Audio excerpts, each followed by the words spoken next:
آپ نے ملا نصیر الدین کا نام ضرور سنا ہوگا اور ان کے کارنامے بھی پڑھے ہوں گے۔ آئیے آپ کو ان کی ذہانت کے دو کارنامے اور پڑھائیں۔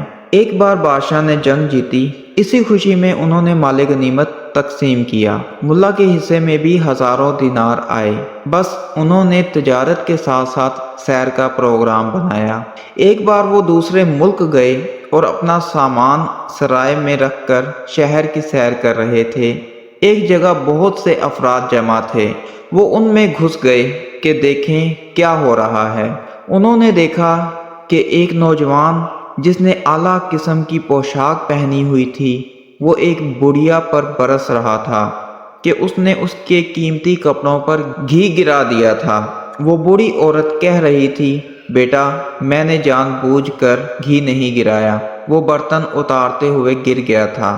مگر نوجوان چیخو پکار کر رہا تھا کہ میرا لباس خراب ہو گیا، میں نے ایک وزیر کی دعوت پر جانا تھا، اب کیسے جاؤں گا؟ ملا آگے بڑھے اور اس جوان سے کہا، بھائی ضعیف عورت ہے، اسے معاف کر دو، تم لباس بدل لو، میں نے یہ پوشاک اصفہان سے منگوائی ہے، اس کی قیمت 100 دینار ہے، یہ بیکار ہو گئی ہے، مجھے 100 دینار چاہیے۔ بیٹا میں غریب عورت ہوں، اگر میرے پاس اتنے پیسے ہوتے تو میں گھی نہ بیچ رہی ہوتی، اس کا فیصلہ قاضی سے کرواتے ہیں۔ ملا نے اچانک کہا۔ اس نے کہا، چلو قاضی کے پاس چلتے ہیں، جو فیصلہ ہوگا منظور ہے۔ مجبوراً ضعیف عورت کو بھی قاضی صاحب کے پاس جانا پڑا۔ قاضی صاحب نے ساری بات سنی اور کہا، غلطی تو ضعیف عورت کی ہے، اب تم کیا کہتے ہو؟ قاضی کا اشارہ ملا نصیر الدین کی طرف تھا۔ قاضی صاحب، اس ضعیف عورت کی غلطی سے اس کی پوشاک خراب ہو گئی، اس کا ہرجانہ میں دیتا ہوں، یہ لیں 100 دینار۔ اس نوجوان نے جلدی سے دینار اٹھا لیے۔ اس پر ملا نے کہا، قاضی صاحب میں نے اس پوشاک کی قیمت ادا کر دی، اب نوجوان پوشاک میرے حوالے کر دے۔ نوجوان نے کہا، کیوں حوالے کروں؟ اس پر قاضی صاحب نے کہا، اس شخص کی بات ٹھیک ہے، اب یہ پوشاک اس کے حوالے کر دو۔ وہ نوجوان کہنے لگا، میں ایسے میں گھر کیسے جاؤں گا؟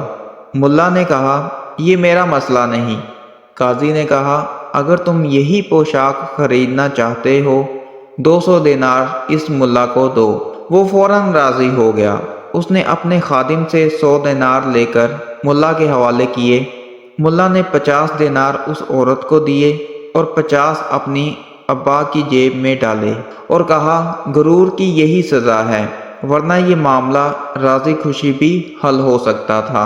اس مقدمے کا شہرہ بادشاہ کے دربار میں پہنچا۔ اس نے فوراً ملا کو اپنے دربار میں طلب کیا۔ جب ملا بادشاہ کے محل کے سامنے پہنچا، اس نے دیکھا کہ ہزاروں لوگ دائرے میں کھڑے تھے۔ جو ہی ملا آگے بڑھے، ایک ضعیف بوڑھا شخص دھکا لگنے سے گر گیا اور ہاتھوں گھٹنوں کے بل اپنی لاٹھی ڈھونڈنے لگا۔ ملا نے اسے سہارا دیا۔ اس نے دیکھا کہ ایک نوجوان بلند آواز میں کہہ رہا تھا، بادشاہ سلامت، آپ کو دی ہوئی مہلت ختم ہو گئی ہے، میری پہیلی کا جواب نہیں ملا۔ بادشاہ نے کہا، سچی بات ہے، ہم نے بہت کوشش کی مگر جواب تلاش نہ کر سکے۔ تم ایسا کرو کہ اپنی پہیلی دوبارہ دہراؤ، اگر کسی سے جواب نہ بن پڑا ہم تمہیں انعام و کرام سے نوازیں گے اور دربار میں جگہ دیں گے۔ اس نے مجمع کی طرف دیکھتے ہوئے کہا، میری پہیلی بہت سادہ سی ہے۔